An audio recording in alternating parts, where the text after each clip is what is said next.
Welcome everyone to another episode of Not Exactly Experts, where, as you know, Rusty and I are not experts in anything.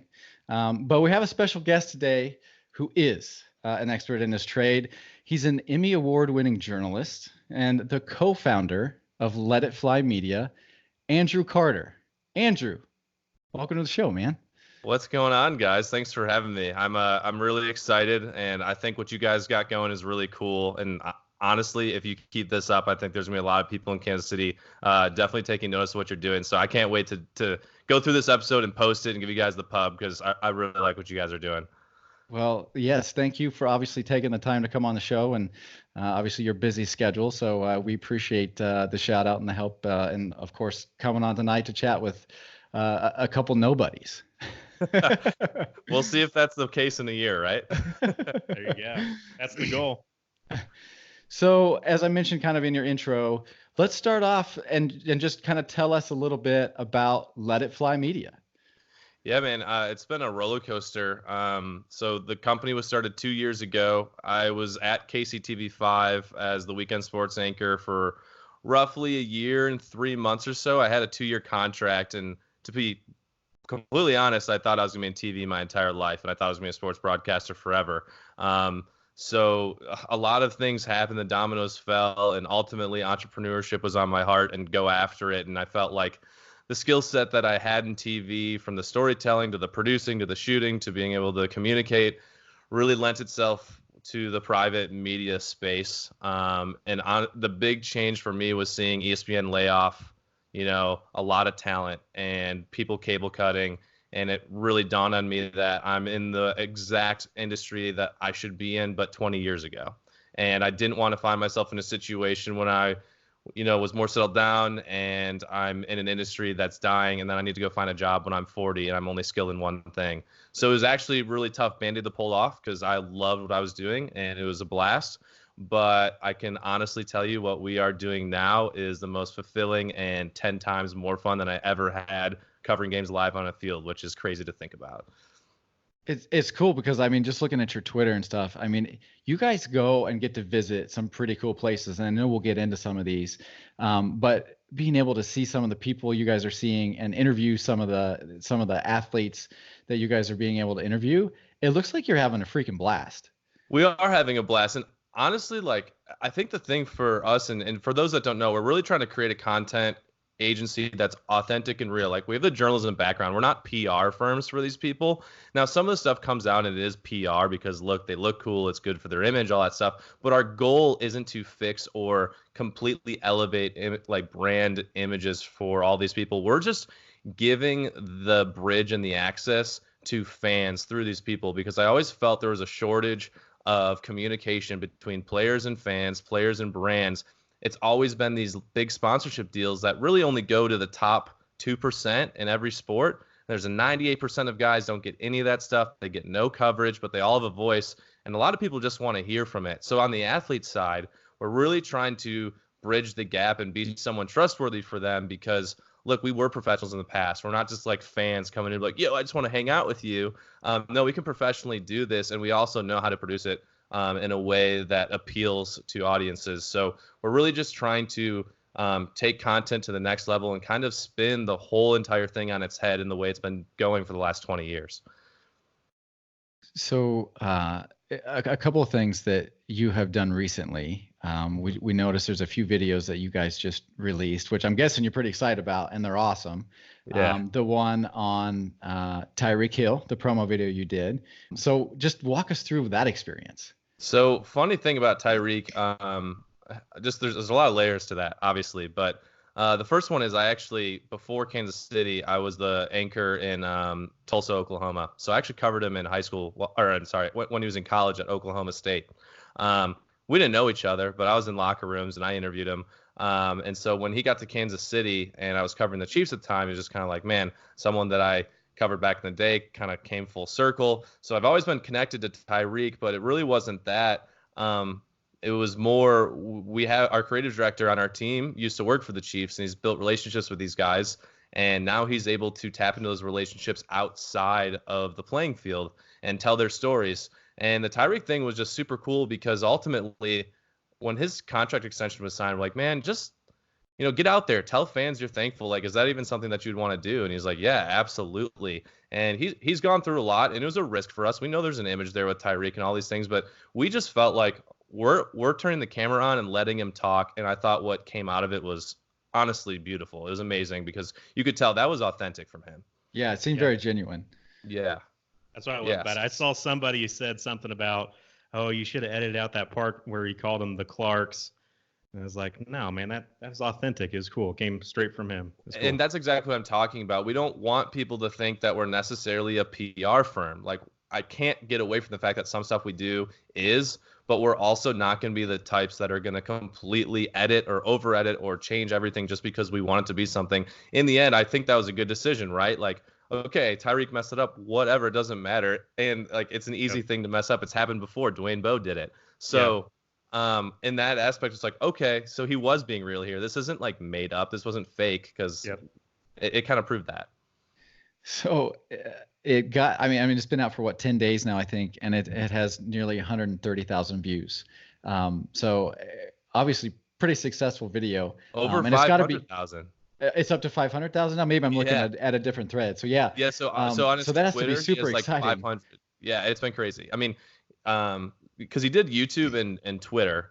Gotcha. I don't think he posts on Instagram, so I think his Twitter got past 500,000. But yeah, I mean, it's really exciting for us. Exposure-wise, it's great, but more so than anything, just the validation that what we're doing is actually having an impact, and kind of our vision is coming to fruition a little bit. So that's one I loved what I used to do, but this is just so much fun. There's nothing really more rewarding than like hard work paying off. So you mentioned actually while you were talking about the Tyreek video of trying to get away from being from people thinking like you're like a PR company. Yeah. I noticed like in big bold words on your homepage of your website, it says we're not a drone company. What's the story behind that? Simply, okay, like how do I say this? Have you guys seen like Office Space back in the day? Yes. And the guy's name's Michael Bolton, and he's like so sick of everyone like calling him Michael Bolton, like the singer. Yes. Similarly, we really we love our name, Let It Fly. Like what it means is like let your story fly, get it out there. We're gonna put it out there for people. It's your story, own it, all these things. Plus, it's got some great sports connotations to it. Patrick Mahomes lets it fly every Sunday, and golf, something we're heavily in, you let it fly. So like there's a lot of reasons why we picked the name, but ultimately for whatever reason, we do use the drone sometimes. But for some reason, when a drone shot comes up in a video that has 95% non-drone, people go, well, they're a drone company. I'm like, man, we are not a drone company. And so we really went through this thing, like, do we need to change our name? But ultimately our name, like we really liked it. It felt like it had good traction, and we were building a brand already, and I hate to just start over. So we're like, let's just embrace it. Why would we even like try to do something we're not? Let's be who we are, and we'll throw it up on the website. We're not a drone company. So that's kind of the story behind it. Just let it fly. Yeah, exactly. Just because we're flying doesn't mean like we're using the drone every second. So So you mentioned obviously wanting to tell the stories from different players' points of views. Mm-hmm. You recently launched a story from not a player's point of view, but the player's girlfriend. Yeah. So Patrick Mahomes' girlfriend, kind of a day in the life of her on game day. Yeah. So funny thing about that was shot and filmed by our latest employee. That was his first day on the job, getting to shoot her, hang out with Patrick and the Jonas Brothers. Not a bad first day on the gig, right? Sounds terrible. Where do I sign up? Yeah. So he crushed it, man. He did so well on that. But yeah, it doesn't have to be players, right? And to be honest, we're talking the sports side of things because that's what you guys are here for, and you're talking Chiefs and all that. And it can be anyone. We do CEOs. I mean, we do corporate companies.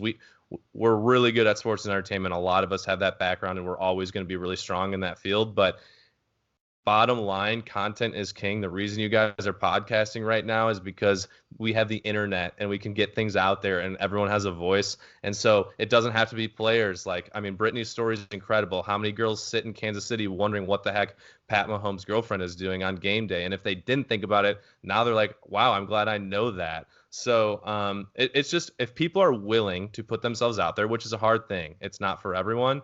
I feel like we can do it really well. And Brittany's, I thought that turned out great. And we found out Jackson Mahomes is a superstar too. I thought she seemed pretty chill. So Yeah, I she's like that seeing that side but of you her. could tell It's it's cool. hectic, right? Like Yeah. it's not like I mean, yes, you get to go to the suite and every time people want to take your picture, but I mean, it's a crazy lifestyle and A lot going on. great there's money, but everyone has unique experiences to share and so that was pretty cool. I think there should be more coming with her. I think so. Is there anything down the pipe, or you have a goal for like doing something like a day in the life outside of football with Pat Mahomes? So I probably can't get into that.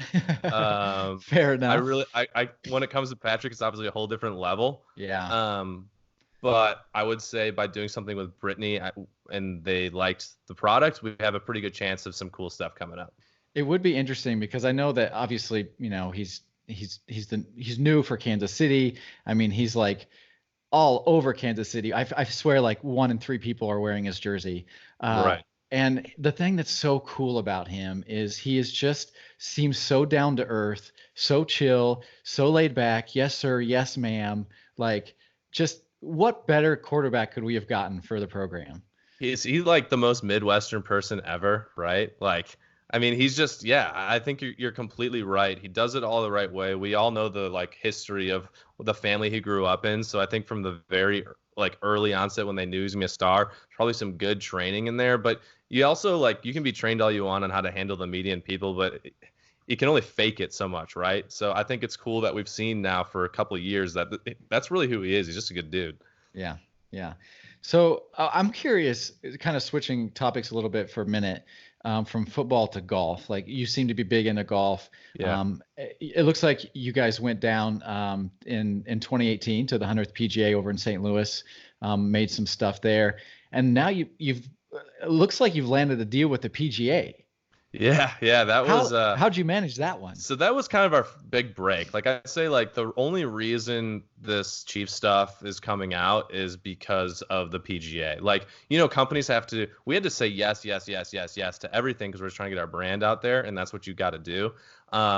But we grinded really hard in the game of golf, and the quick story there is it's just a game that's stuck in the 90s. They don't know how to market it. They're slow to change. And we felt like, with our skill set, let's just go to an industry that we feel like needs the help. So did some golf management companies, some country clubs, got in front of Belle Reve. Simply, that was a cold call, guys. For anyone out there listening, Wow. I literally called the club and I said, have you thought about video for your wedding? This is not going to happen again. If it does, it's way down the line. Oh, no, we had a photographer. We didn't think about video. Like, what? So they said, send me a proposal. I sent a super cheap one because I knew getting access to this would be game changing. We went over there and we were hired by Belle Reve to put together basically a documentary of their big tournament.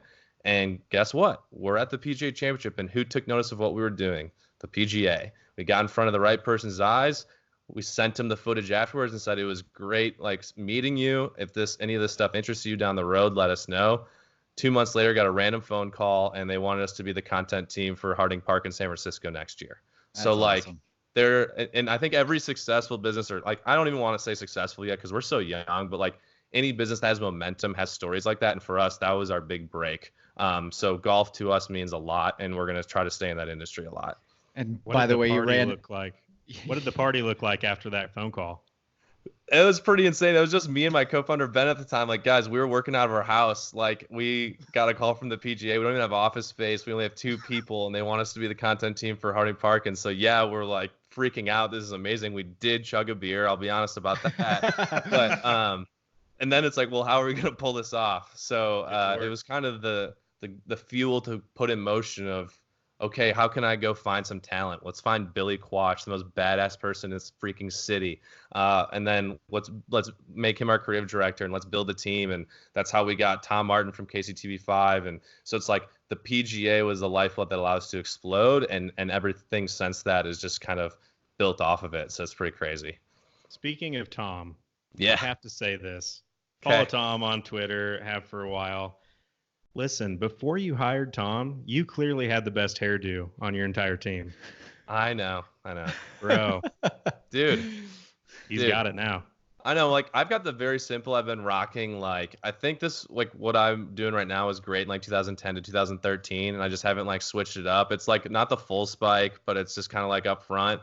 and you see it. It's not quite boy band, but a little more messy. And then Tom just comes in with the flow, and you're like, what are you doing? So we actually joked that we put in his contract the only way he could officially sign with us is if he made sure to not get a haircut. It's always perfect. I know, like always perfect. I'm asking him all the time, how long does he take on that? And a little more insight, Tom and I went to Mizzou together. We used to call like play-by-play together at the local cable station there. Like we would do Mizzou volleyball, like Columbia College stuff. So we go way back. He did not take that much time in college when how many more chicks are around? So I'm like, what changed in your image here? But I think he found something, and he grew out the scruff, and he's obsessed with that.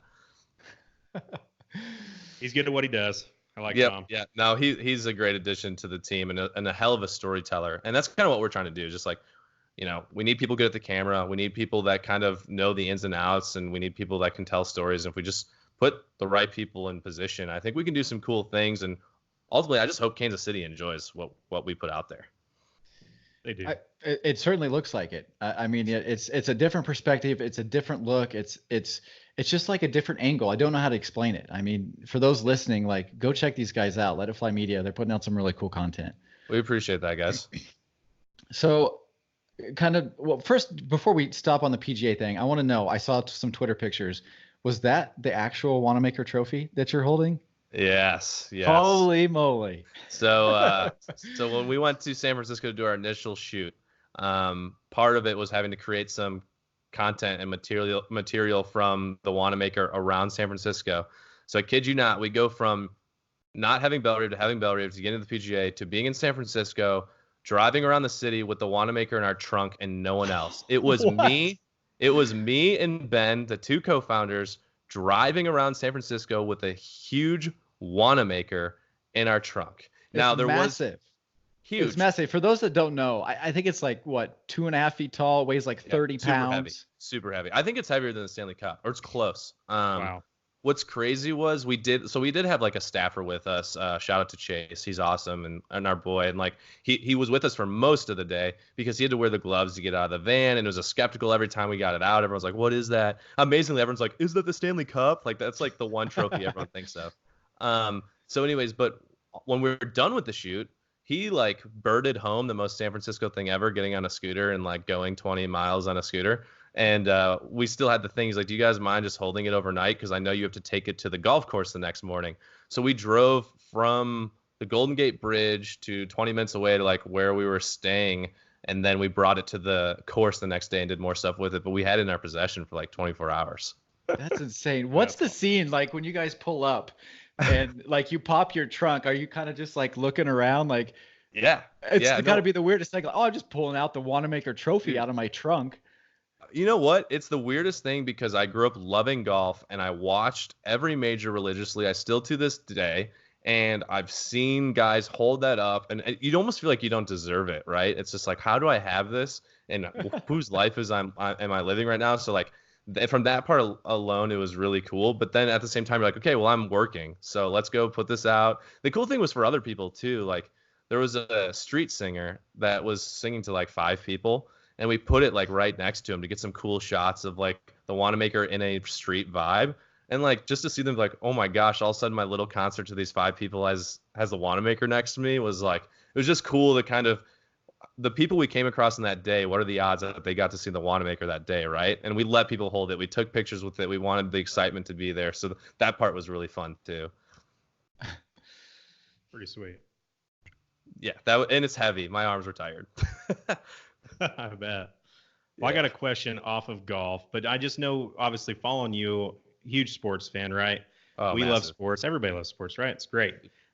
Is there a specific player that when you were growing up that you watched that just made you absolutely fall in love with sports?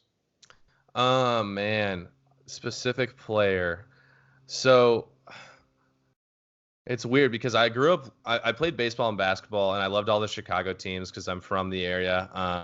And I just loved going to Cubs games in the summer. And I know he like had his issues and everything, but like growing up and being 12 years old during like the height of Sammy Sosa, there was nothing better than watching him walk up to the plate and be like, I've got like a good chance to see a home run. And most of the time it did happen. And like as a 12-year-old, was just like the coolest thing ever. So I loved watching Sammy, but also listening to Cubs games and just the broadcasters and Ron Santo and those guys on the radio. That really inspired me. Like, okay, one day I want to be that. Like, that's like I knew from a really young age that's the industry I want to be in. So I would say just like Cubs baseball in general was huge for me growing up. But I loved all sorts of athletes. A name drop that maybe 50% of people listening will know, Miguel Tejada, for whatever reason, on the Oakland Athletics. I loved Miguel Tejada. I think it was the swing, and it was pretty awesome. And I barely remember Jordan. I remember about 97, 98 Jordan. I was really young, but Yep. I do remember the Utah Jazz victories and being like, this guy's amazing. So that was pretty cool too. It's cool. Mine growing up, I'm obviously a huge Chiefs fan. Yeah. I always watched the Chiefs, but then when we went through some brutal years, but Jamal Charles fell in love with watching him play. Even when we were terrible, like he could take any freaking run to the house. Like he was just so fun to watch. So Dude, Jamal was awesome. And growing up in Chicago, like I'd always be wondering what the CBS game was, right? Because like back when we didn't have Red Zone and we only had 2 or 3 games a day. So when for whatever reason, like when you grew up in Chicago, you just like you're so in a bubble and everything seems so far away. Like even the idea of Kansas City felt like so southern almost, or like far away. But I always remember seeing Chiefs games and being like super into them. Like I was excited if the Chiefs were playing. I know there's a lot of good regular season teams, but I have to say, like, this is completely from an unbiased source. Something about the way the stadium looks on TV, the color scheme, and like the way they've always played is just super entertaining to watch. Like it was a team that I had no connection to, but I found myself always in tune to wanting to see Chiefs games when they were on, which was pretty cool. Like, and so when I got here, I always think about that. I'm like, oh, now I live in the city of this like random team that when I was a kid, like intrigued me. So it's kind of cool. And now I like them. So, And speaking of broadcasters, does it get any better than freaking Mitch Holthus? yeah, he's amazing. My gosh. Yeah, He I can know. make any game, anything he talks about is entertaining. Yeah, he's so good at what he does, and everyone here is so lucky that he stayed so long. No kidding. No kidding. Fur, did you have anybody growing up? I'm just curious. Yeah, and I don't think as many people are going to know about it, unless maybe you're kind of more of a golfer. So I was big into golf when I was young, growing up, and I was, ironically enough, I wasn't a huge Tiger fan. Okay. I love Tiger now. I think he obviously is much more humble, appreciates the journey now, and so I freaking love Tiger now. Incredible comeback story, super cool, cheering him on. But when I was growing up, my sports idol was David Duvall. Wow. I don't know what it was about him, if it was like the Oakley M frames or what, but David Duvall was the GOAT for me, even though Tiger pretty much stole his thunder in every tournament. Well, who are your go-tos now? Like any of the young guys? Like I personally, I want Fowler to get his. He needs a major. Yeah. He seems like he's always there. And he's the man's man of the tour. Like there's not a lot. There's no one that ever says anything bad about him. Like he's everyone's friend. Like it's easy. It's just time for him. I like Fowler a lot. Fleetwood. This is like from Bellerive. Like we started talking to staff. Like, all right, who is like super nice to you? And overwhelming every answer was Tommy Fleetwood's the nicest dude in the world. Like put your arm around you. I just met you yesterday type of guy. That's awesome. Yeah, that's cool to hear those kinds of stories too. Yeah, that is like a really cool part of it. Is because like honestly, they're just people, right? And it's like some are jerks and some are cool, but to find out who's like really down home and real is kind of a cool thing and changes kind of who you cheer for, to be honest. Yeah, it's interesting to see how like you wouldn't know that like watching him on TV, because certain people are easier to kind of get behind than others. Like obviously Tiger with his energy, right. Tommy kind of plays a little more quiet. Right. And someone who's dominating the sport now is also relatively quiet, at least the majors. Brooks Koepka, like he just kind of keeps to himself, does his own thing, and just goes out and dominates in the majors. Brooks is so interesting, and I think we should be following him around for a day come February to hype up him going for a three-peat at the PGA. And I'll be really curious to kind of see him. At Bellerive, we did do some behind-the-scenes stuff, like when he was giving his toast to just the members, and we got to see him interact in that way. But he's just like no one can pinpoint him yet. He has quotes like I just don't practice or whatever. And it's just like hard to get behind, but at the same time, he's just so good. Or golf should only be like 14 holes because I kind of get bored after that. Like, who says that kind of stuff? It's so odd. So I'm with you. Like, I can't quite figure him out. So I hope you guys get to do a cool piece on it. And I'm hoping we can peel back a layer and give a side of Brooks that no one's ever seen. That'd be super fun for us to try to do. That'd be cool. Very cool. Well, let's talk about what we kind of started talking about at the beginning, this Missouri KU thing. So I know you obviously said you're from talk Chicago. about like the Chiefs season at any point or what? No, I'm just kidding. We can definitely talk about the Chiefs. We'll save the best for last. Yeah, let's save the best for last because the Chiefs are freaking good. But okay, they're great. All right, so what are we going to start with? We're big KU fans. I know you're a Missouri fan. Obviously, you went to school there. Yeah. So do you have anything with the rivalry? Like, do you care about the rivalry at all? I do. So it's tampered now. So when I got here and I worked here, I mean, I had to objectively cover the team. Like, I can be a professional before a fan, like any time. So I went to KU games, reported on them, had no problem doing so. Now, was it a little weird to sit in the stadium during all those chants? Yeah, a little bit, but it was fine. So I think just because of the industry I was in, it's a little less. But I mean, I still get satisfaction when Kansas loses, just like you guys are gonna get satisfaction when Mizzou loses. That's never leaving me. Yeah, but it was really heightened in college because I was there during the years that Mizzou was good at every sport. You guys and us were top 5 in basketball. I was there at both the Denman game and both the Robinson Block game, saw them both live. And so, like, trying to see where things are now based off the memories of where it was back then is just, like, so crazy to think how much has changed in a short period of time. So still hate you guys, but a lot has changed. It is sad. It is sad to see like that, you guys aren't in the Big 12 anymore. And, we don't really play each other except for we had kind of an exhibition game early, before the season a few years ago. But I do miss a rivalry. It was fun to have someone to hate. Can I ask you guys this? Like, I know there's a lot of fans on Twitter who are like, we don't care about you. You mean nothing to us. But like deep down, you guys it was fun, right? Yes, like at the end of the day, especially in this city. Maybe you're in St. Louis, maybe you're in Lawrence and you don't care, but in Kansas City, it was fun because we were always at the epicenter of it. So, like, from that standpoint, I just want it to come back. And I really think as soon as Bill Self's gone, I'm not rooting for it, even though let's see what happens with this, all the stuff that's coming down. But, like, I think when he's gone, both athletic directors want it, and there's too much money to be had. It needs to happen. I want to see it happen. I think it's only a matter of time. I mean, so what's your guys' feeling about like the football and basketball thing? I'm just like, just do both. Like, you know what? We're neither team. Let's be honest for 1 second. Not to go on a rant, but let's be honest for 1 second. In college football, there's about 4 teams that matter: Clemson, Oklahoma, Alabama, and throw in a wild card, maybe Ohio State, throw in whoever, right? For the rest of us, we're just trying to get 8 wins or more, and that's just the fact of it. Try to get to a bowl game. Exactly. So who cares if Kansas is normally bad and Mizzou's good or whatever? Just play each other. There's money to be had. Yeah. And in basketball, who cares if we play each other and whoever wins, you're still going to go to the tournament because you're Kansas. Mizzou's still going to be a coin flip because we're Mizzou.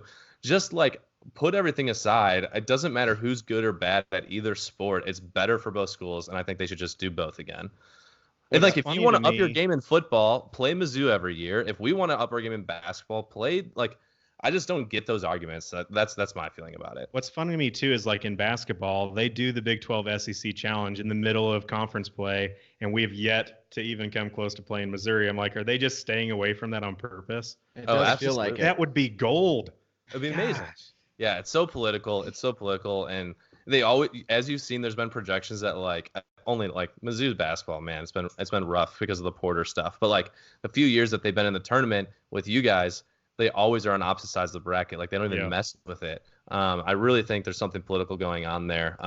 Real talk, though, Konza Martin's got them on the up and up. He's recruiting his ass off. And, like, I don't know, like, how good they're going to be. But if they can keep this momentum, I think that they'll at least make a splash in the next few years. And it would make, a game against KU, who's always going to be good, that much better.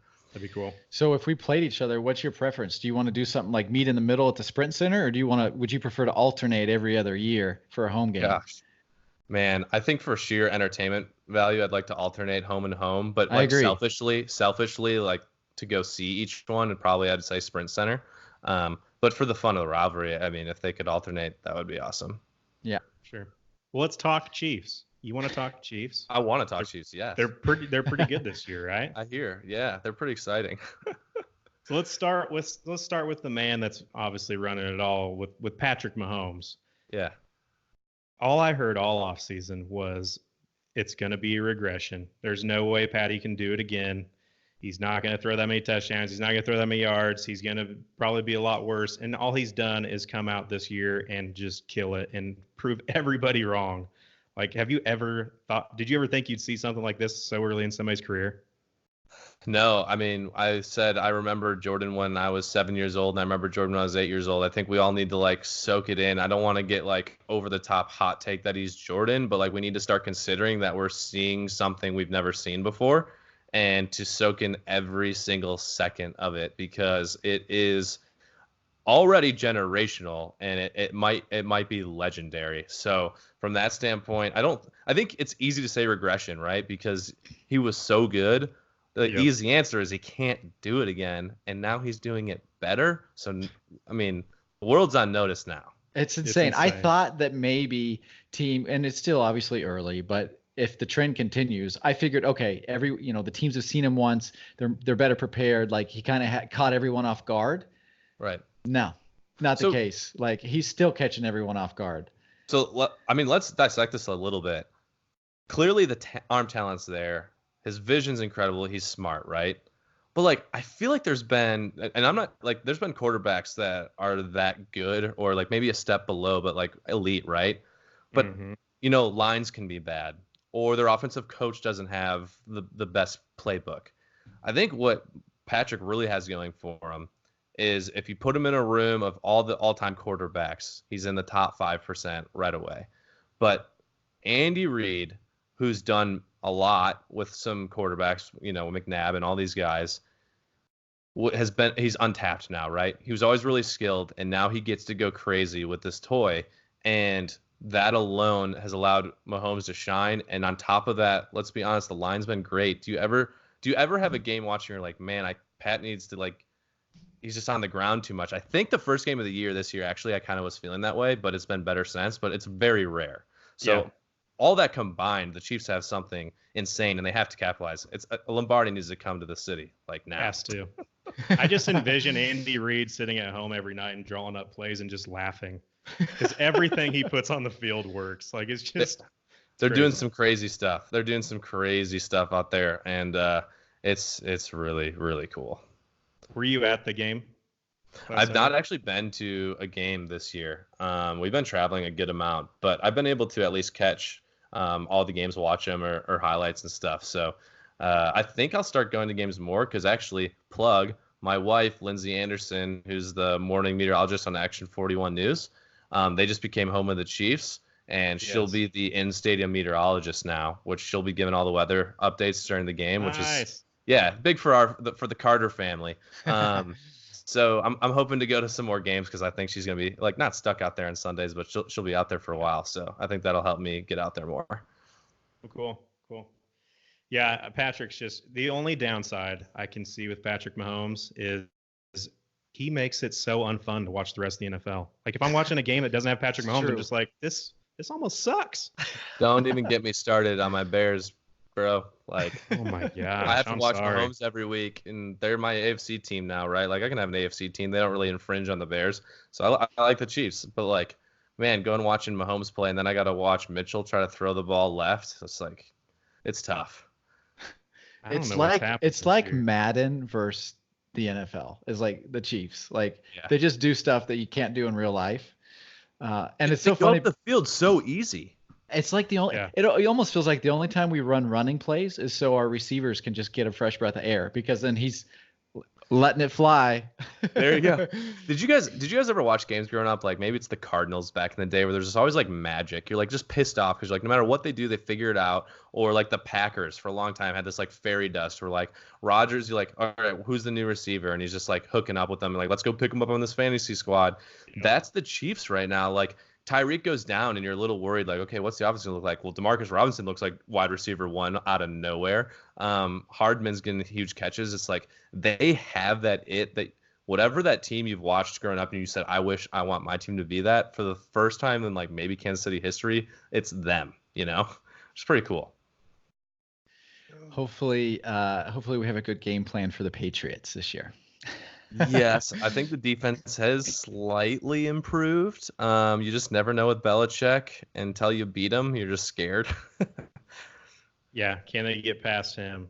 Because what I want to know, we just talked about it, like, what does this offense look like when Tyreek comes back? Like, yeah, they're killing people right now, and it's so many weapons. You know what? I mean, bottom line, you got to stay healthy. They have the talent everywhere.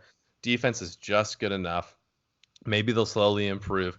Look, the Bears and Chiefs are almost opposite. No joke. Put Mahomes on the Bears right now, and they probably win the Super Bowl because the defense is a defense we've never seen before. The Chiefs, like, offense is something we've never seen before. And if they had a Bears defense or slightly, just, half of the Bears defense, they're probably going undefeated. So it's kind of funny how in the NFL it's hard to have both, but I think the Chiefs have just enough on defense that they can make it happen. So you think it happens? Think they get past the Patriots? Oh man, I don't believe in jinxes, so I'm not afraid to say it for that reason. But it's just it's so hard to put your money on it until you see it, right? Like, yeah, it's that one skeleton in the closet. Jordan used to have that back in the day with the Pistons, right? Couldn't get past the Pistons, couldn't get past them, finally did, and everything, it was, unleashed from there. So we're almost just waiting that. I don't know if this is the year. Maybe it's next year, but when they do, there could be multiple championships coming. You definitely feel the magic though, right? So like when the Royals got to that point when they were really, really good and you thought it was their year, but it wasn't quite, but they kept most everyone, stayed healthy. I mean, when you have that much talent that the Chiefs do, like it's a numbers game. Like it's only a matter of time that they're going to win. Yeah, exactly. Got to stay healthy, and then it's a matter of time. Yep. And health is tough in the NFL. But the good thing is they have a deep squad too. Like they can get through injuries. It'd have to be something kind of crazy for it to really affect them. For sure. You talked about Arrowhead. Obviously, watching games, it just seems different. And I know you've probably been to some games at Arrowhead. And you've probably been to games at a lot of stadiums, I would assume, correct? Yeah, good. Yeah, definitely. And multiple sports for sure. A lot of atmospheres. What do you think is different with Arrowhead? Is it the noise? Is it just the atmosphere? What I like about Arrowhead, and there's only a handful of fan bases around the country like this, is fans are in tune to every play. And they cheer, and they're knowledgeable, and they know what's going on. There are a lot of fan bases that scream in the moments everyone else is screaming, but are they really cheering or being quiet at the right time? Or do they know the game? And what I think makes Arrowhead special is the fans know the game, and they don't stop screaming, right? So it's just like every single play you get a noise. I used to say the best atmosphere I covered was the Cotton Bowl, Oklahoma versus Texas, because you had half the stadium red, half the stadium burnt orange, and every play you were getting a cheer. It was like something you can't experience anywhere else. And somehow in Arrowhead, it's one color red, but it's like the same thing. It's just like the noise factor and the knowledge, I think, sets them apart. And there's only a few groups of teams and fans like that in any sport. Yeah, it's cool. There's definitely some magic there. I've been to quite a few games, and this past year was just, I couldn't get enough of it. So awesome. How much do you think, so Kansas City also has kind of a unique opportunity where we have a huge parking lot. Like not all stadiums have that. Like how much do you think the actual tailgating aspect plays into like the culture and the atmosphere of a game? Yeah, no, I think come on, booze is flowing, people are screaming. Like that's a fact. So I think that's a huge part of it. And the tradition is there. That's what's huge. There's a lot of teams out there that can go build a stadium in a parking lot now, and they'll think that people will just start tailgating. Might not be the case, right? Like Chiefs fans, this is generational. My buddies at Mizzou would go to parties on Saturday nights, wake up hungover, and drive the 2 hours to Kansas City to go tailgating for a Chiefs game. Like Not a lot of people do that for their teams around the country. So this town just loves sports, and I think that definitely helps. But there's just something in the water in this town for the Chiefs. Yeah, they were lined up at 3 a.m. for this last game, ready to tailgate. That's crazy. I have a question for you guys. I mean, you've been here for a while, big Chiefs fans. Ticket prices. So like, I come from Chicago, where getting to Wrigley at any time is $100 plus. I mean, Chicago prices in general crazy, right? So when I got here, it was like, oh man, Chiefs are pretty affordable. Like for you guys, how have you seen that change during these last few years with Patrick and everything? I mean, it's gone up. The Mahomes effect is in place. I mean, so we went to a game last year, and I remember getting tickets for $42. Mm-hmm. We're going to a game this year, and it's just a little over double. Wow. So yeah. So the Mahomes effect is in full throttle for ticket prices. Yeah, and that's crazy. I mean, it's kind of like a catch-22 though, right? Like you're so used to going games, and not everyone has those budgets. Like some people save up just for their Christmas presents to take their families to these games. So I always thought that was really cool that people could afford to do that in this town. And tickets are going up, but that's the price you pay for a winning team. So I think anyone would make that trade, but it's definitely a new thing for Chiefs fans to get used to, I think. It's different. We went to this game the last Sunday, and it was kind of last minute, but our tickets were way up pretty high, which there's no bad seat at Arrowhead. Right. But our tickets were like $120 a piece. Wow. Yeah. Wow. Which isn't normal. Yeah. No, I wouldn't think so. When you got Patty Mahomes, you get to witness him. It's like literally going to the United Center back in the days. It was an event. It was a life event to go see Michael Jordan play basketball. And Mahomes is going to, if he keeps this pace, it's going to become a life event for people to see him play live. No doubt. Just crazy. Pretty nuts. Okay, I got an off-topic question. We tried on these podcast episodes talk about kind of random topics. This one has come up pretty recently. I'm sure you've seen it. They passed that law in California talking about college athletes able to profit from their own names, their likeness, endorsements. And then again, everybody's got probably a wild opinion on that. But then Tim Tebow goes on a rant on College Game Day. Did you see that? Yeah, I saw the clip. What did you think about that? Like, what side do you take? Because on Twitter and every social media thing I've seen, I haven't seen anybody defend him and say, yeah, I totally agree with Tim Tebow. I think everybody on their side. Oh, no. Yeah, no, I don't agree with him. I think you can't, because he was so extreme, right? Like, I think in conversations, whether it's politically or it's like things like this in sports, people takes the extreme on both sides, when I think the answer is always really hard to get to, and no one ever actually wants to fight for it because it's somewhere in the middle.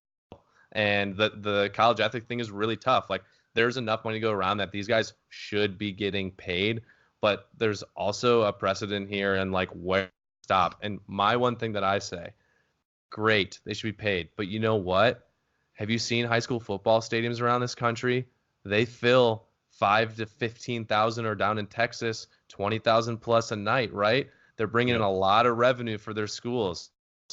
Where does it stop? You start paying high school athletes, and then there's AAU circuits. There's a lot of money in AAU circuits. I mean, those guys are getting paid because they're getting paid to get recruited. But like, do you start paying kids when they're in 8th grade? Like, I just don't know. And I'm not afraid of Pandora's box. That's just a question I have. It definitely opens it up. Yeah. And it's just like, it's tough. It's really tough. I get the argument they're getting a free education, but you know what? Their education is a lot different. They don't get to focus on school enough. They have to do a lot of other stuff. I really think it's comes down to each athlete probably has their own opinion on it as well. You think it gets to that point? I think it does, and I'm a little afraid for it, to be honest. Like, it's so easy to get caught in the bubble of the games we watch on TV, but this isn't just like 10 schools. I mean, collegiate sports is massive. There's D1, there's D2, there's D3. There are volleyball players, there are track stars, there are soccer players. Like, I guess the market sets the demand, and if we're doing straight like economics here, like the best players are getting paid and everyone else won't, and that's fine. But my big fear is there's a whole group of people out there that this really hurts as much as we're helping some people make an extra buck. I agree. So I don't know. It'll be really interesting. Maybe Jay Billis should just go be NCAA commissioner. We can get this over with and figure out what's going to happen. I love Jay, and I'd vote for that. No, why not? He takes it to him. Yeah, or he can just start his own organization that every team signs up with and just kick NCAA to the wayside. Depending on how the next few months and years go, that may be something that's viable. Something's got to give, right? Like I'm so sick of this recent 6-month thing where they're putting down sanctions on everyone for such BS crap. Mizzou saw it before anyone, and it's the most erroneous, terrible decision I've ever seen come down. And now Georgia Tech, it happens to over $4,000, and now they're trying to put the hammer on Kansas. It's like, you guys are way late to the dumpster fire that you created. Yeah, the frustrating thing is it's been going on for years. Yeah. It will still go on. It's like steroids in baseball. Yeah. Yeah. Not getting it from. So we're gonna just say, yeah, this is cool for 30 years, and all of a sudden we're gonna start saying, nah. Like, what? Like, you can't have it both ways, and then the contradiction, just your credibility's shot. Are you guys nervous for KU basketball? Oh, I don't even. Fur is on the edge of, like, he should be on suicide watch. It's not good for him. I'm trying to handle it pretty good. No, I'm nervous for you guys. I'm trying to tell Rusty that I'm fully expecting they require we burn down Allen Fieldhouse. We're gonna get. You see what they did to Georgia Tech and what they did to Mizzou for very little. Yes. Yeah. But again, there's a lot of money to be had with you guys in March Madness every year, and politics does play a role. So, I don't know. I just think it's stupid that we live in a world that Mizzou got a harsher punishment or close to a similar punishment than Penn State did with Sandusky. No kidding. I mean, if you really look at it, it's the punishments aren't far off. And like, how did we go from that to this? And when it comes to you guys, like, okay, what precedent does that set? And I don't know. It's tough too, because I mean, obviously there's tons of opinions on this, but for once, and I never thought this, but Rusty and I are talking about it. Like, KU and Mizzou, to a certain extent, have a similar enemy now, which I never thought we'd have something in common. But the crazy thing is, like, for you guys, you had from my understanding, a tutor go rogue. Yeah. And it's just like, how can you possibly expect a coach to try and police that? So I know everything about this story, and like, I think part of like the Mizzou roots, and I just like, I dive deep into stuff. I'm a journalist, so like I try to find out and just like go through connections.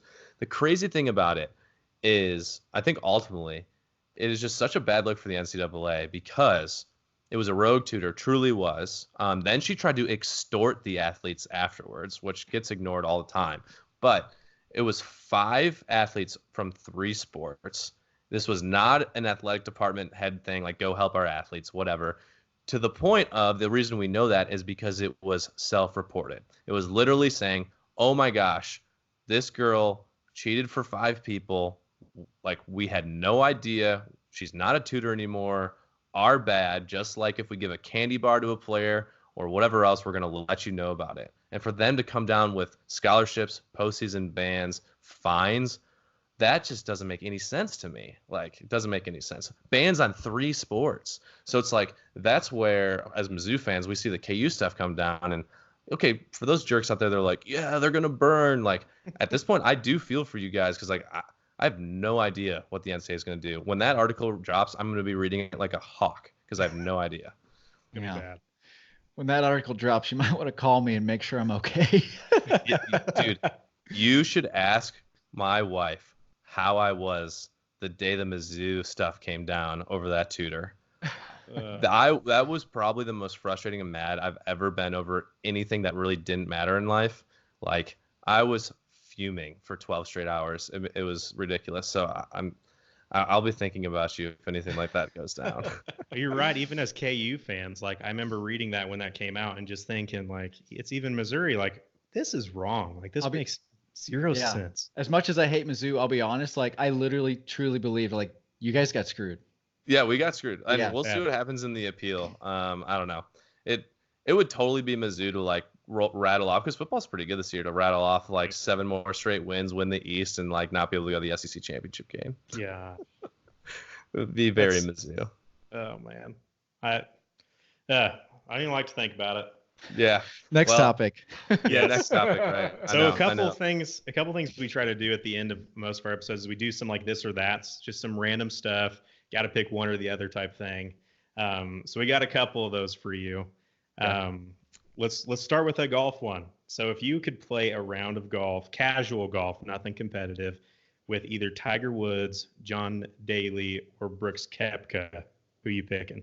I mean, this is Tiger all day, boys. Yeah. This is like getting to play golf with one of the best athletes of all time over any sport. Like, sign me up. And Daly's like exciting, but like Brooks, like I would try to play with him. He'd be like, "Dude, are we done yet?" Like after 9, he'd be like, literally after 9 holes, he'd be like, "You want to go like do Where's the something bar?" else, or I'm gonna go hang out with my family. You can play the rest of the 9." So I think Tiger would be the best. You're dumb if you don't pick Tiger.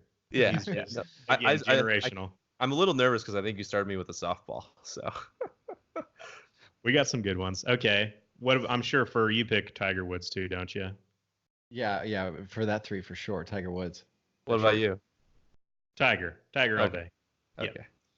John Daly maybe, but I'm agreeing with you. Probably not. You'd have Brooks, to be but karting Tiger around. for sure. The thing is, you'd be playing some sweet course, and you have to be like karting it and not enjoying it because he like can't walk. That's true. True. Okay, here's another one. If you could attend for free either the Masters or the Super Bowl, which one you picking? Oh no, that's okay. Masters. Simply because the Super Bowl is too commercial. The atmosphere, as we've all heard, is horrible because it's so bought out that none of the true fans are there. Whereas Masters is like some weird out of body experience. So I got to go with the Masters. For those people have you been that to either? No, I'm Okay. not. So for those people that don't know, so I have been to the Masters. The most eerie thing that is like for the people who don't, they don't allow cell phones. Like during That's so during cool. the tournament, you cannot. If you get caught with a cell phone, you're out. And so literally, you like you're in line right with Tiger's teeing off, and there's 400 people smacked down the fairway with you, and it's just cool. You just look up and you see, and everyone's in the moment. They don't have their phone in their face. They don't have their phone camera out taking videos. Like everyone's just in the moment, and I feel like that's the only place today in today's world where that happens anymore. That's so cool.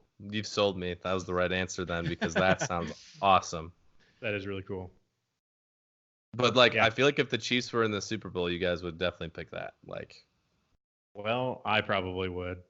The Super Bowl is one of those things where you want to just like be able to say, yeah, I've been to a Super Bowl. It's yeah. No, I completely agree. I agree. The game's probably not as entertaining as you would think, just because it's so much media and not as many true fans. Well, it's so much hype, and then they do commercials more in the Super Bowl. Like, it's a weird game, but like it's unlike anything else. But I mean, yeah, I'm excited. Hopefully the Chiefs can get there. And I mean, when's the last time they were in the Super Bowl? You guys know off the top of your head? I don't even remember. It's Super Bowl 4. Oh my gosh. So about 50 years ago. Here's another random one, which might be tough. We were talking about this one before you came on. If you had a gun to your head, had to get rid of one professional sport, which one would you choose? So like of like the main 4, are we talking? So yeah, let's label it the main 4. So football, baseball, Basketball and hockey. Yeah, I guess we won't put golf in there because we can't get rid of golf.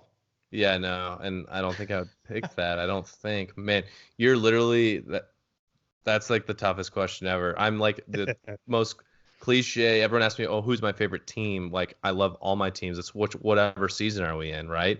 And so I cannot even say there's a sport I don't like. So you like hockey? I love hockey. Hockey is the best experience live. I can't believe there's no team in the Sprint Center. Like, this whole town would be on fire if we had a hockey team. Because we like sports here, and it's just like that product. You go to one live NHL game, and you will be going back. So like, and it's weird because I can't really get into it watching it on TV, but I've been to multiple ones in person, and it's amazing. Yeah, so I love it. Yep. That will change though. If there was a team here, you would get to it on TV, and especially if you went through a playoff run, you'd be hooked for the rest of your life. Yep. There's nothing like hockey playoffs, which is probably why I couldn't kick it off. You know what? Ooh, it's between. I love baseball, but it's getting really boring. It's baseball for me. I think it's the NBA. Really? I love the NBA, and it's super entertaining, especially on Twitter. and all this stuff. But if I'm talking like live experience, if there's one sport that I could never go to again and I would like miss the least, it's the NBA, because it's not a college atmosphere. Certain, like the Thunder fans are really good. I used to cover them, and like those games are sweet. But most arenas in the country, like it's not really that loud until the final 2 minutes of a game. I'm So with you like on that. it's just something people do casually. Like you see them like in the stands reading the freaking newspaper. Dude, and like, NBA you're at a Twitter, game. by the way, they're like the St. Louis Cardinals fans. They like to tell everyone how cool they are and how good they are. NBA Twitter cares more about like who's dating who than literally watching any game. So like there's that whole side of things that people would literally, like, if someone heard this, like I'm probably going to emails like, you're an idiot. Like NBA is awesome. Like people are into it these days, and they're saying it could pass the NFL one day. But for me, like that's the last one I would miss live. Oh yeah. I've never been to an NBA game. I love college basketball. Obviously that's a totally different atmosphere, but it'd probably be between baseball and NBA for me. So college basketball, one last thing. It's getting tough though too. Like now, like these kids, I feel like they miss more, and maybe this is like I sound like so old, but I'm like, I just feel like the product is weird, and maybe it's because there's not tons of seniors on teams like 10 years ago. Miss that so much. And yes, you can say that sounds old, but look, if you're a Gen Zer out there and you're like, yeah, you sound like you're like 50 years old. Well, dude, you should have seen it when like there were 4 seniors and a junior on a squad, and talk about it like it was an NBA team, right? So that I miss about it, and I just feel like those ticky-tack hand check calls that get called constantly throughout games, there's no flow. There's way too many foul calls in college basketball that it's gotten harder for some reason over the last couple of years. Yep. I'm with you on the one and done thing. Can't stand it. I miss, getting to kind of grow up and watch a player go from a freshman to senior year. You just don't see it anymore. I know. And I miss it. You don't have that quality. There's just so many things you can't teach that experience gives you as an upperclassman, as a junior or senior. And it's why you see a lot of those 14, 15, 16 seed teams in the NCAA get to where they are and actually roll with the bigger name squads because they're a senior laden crew. Yeah, no, all these upsets these days, it's like hard to call them upsets anymore because it's like, these are just like more experienced basketball players playing these like kids that were fresh out of high school. Yep. It has changed a lot. Yeah, it's changed a lot. But I mean, the biggest change that we could all see and enjoy would be Mizzou playing Kansas again. Hey, I agree with you. I want to see it. I want to see it too. Off sports one. Let's talk about candy, because Halloween's going to be here before we know it. If I told you with between Snickers, Reese's, and Kit Kats, you have to get rid of one forever, again, which one would you pick? Snickers and Reese's, because I'm minorly allergic to peanut butter. So that's an easy answer for you. I'm rolling with Kit Kat all day. So Rusty hates Kit Kats. I don't understand how you can hate a Kit Kat. Dude, the crunch in your mouth and like the little melt of the chocolate. So easy answer for me. Underrated Halloween candy bar, 100 grand. I feel like it does not get enough love. I'm with you on that. There's like very good crunch, like the Kit Kat. You got the caramel chocolate combo. It's like great. And it takes a little bit longer to eat. You can't like inhale it, so you get to enjoy it longer. It's like a harder chew, like the caramel stick. Yeah. I'm a huge 100 grand bar guy. Come Halloween, like growing up, I'd always look in, and you'd always have the Snickers or the M&Ms, or like the house that dropped 100 grand into the pillowcase. I was like, yeah, you guys know, you get it. I'll be back in 15. Pillowcase. Did you not go around with like pillowcases to fill your candy? No, or is that a Chicago thing? I might be learning something right now. I think I actually had like the pumpkin looking trick or treat. I think I did too. Yeah, like the dollar Walmart pumpkin thing. It was like every kid in the streets had like pillowcases they're going around with. Which kudos to you guys in Chicago, because that holds way more than the little Halloween. It really encourages larger candy bars. You guys are smarter than us. We don't know what we're doing. Okay, last this or that. Okay. It's 2008. Your college football team is losing, and you have one opportunity for a scoring drive to win the game. Who do you want with the ball? Todd Reesing or Chase Daniel? I mean, come on. We've seen this play out. We know the answer. True. Chase Daniel all day, man. It's fair. True. We did lose. Yeah, that gosh. So that game. I'll tell you, that was right around my junior year in high school, and I'm trying to figure out what colleges to go to. I know I want to do journalism. I know Mizzou's good at like I had a good journalism school, but I wasn't sure. I even actually visited Kansas, to be honest, and I didn't want to go to Illinois. That's all I knew. And so that year I'm looking for colleges, and a priority for me was I need a good education, but I have to have good sports. So I got so freaking like, what is it? Mizzou tricked me because in 2008 they were like the number one team for a little bit. Basketball was good, and I was watching that Mizzou Kansas game, and because of that game, I was like, I'm going to Mizzou. It was game day, like the atmosphere was insane. They were going to all these cutaways of fans. I'm like, oh, that school, they love their team. Like that's where I'm going. And I had a good run while I was at school, but I quickly learned like that's not normal. So. But that game itself, Reesing with the grass in his helmet, pretty much was the reason why one school I applied to and went to once I was accepted was Mizzou. So that's cool. And you don't think about that, like how many people do you think decide where they're going to school based off sports? A lot, which is funny. A funny reason to pick where you're going to go get your education. But yeah, I think education, honestly, like it depends on the person you are. It was as important to me, but it wasn't like it was more important. I needed that atmosphere. I wanted to go to games, you know? Yeah, it was all athletics for me. Like if there was nothing Kansas had and a major that I wanted, I would have just picked something. Like I had to go to school at KU for the sports. That's pretty awesome. I know we're supposed to go, and this is like the longest podcast ever, but I'm curious. Like, you got to be pretty excited about Les Miles. Yeah.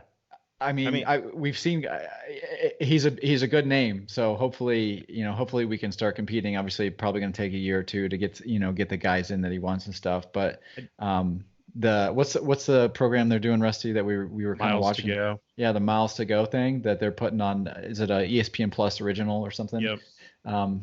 Seeing kind of behind the scenes and the stuff he's doing, the type of person he is, and the character he has, it is exciting for the program. Yeah, no, I think in general, just to have excitement is kind of fun.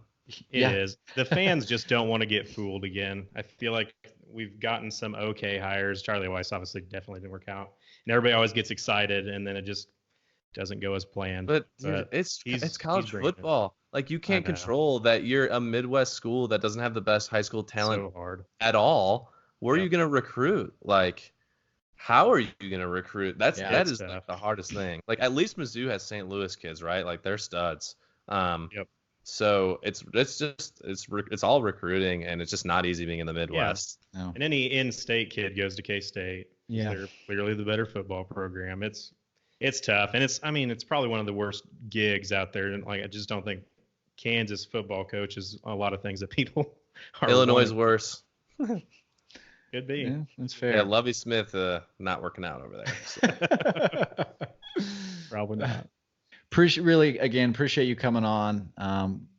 Guys, go online, check out his stuff. Let It Fly Media. He's got some pretty cool content, he and his team, on Twitter and YouTube and all the social media platforms. They're doing some cool stuff. Check them out. Andrew, thanks for being on the show today. I appreciate it, guys. All right, take care. Have a good one. MRZ. Rock chalk, baby. See ya.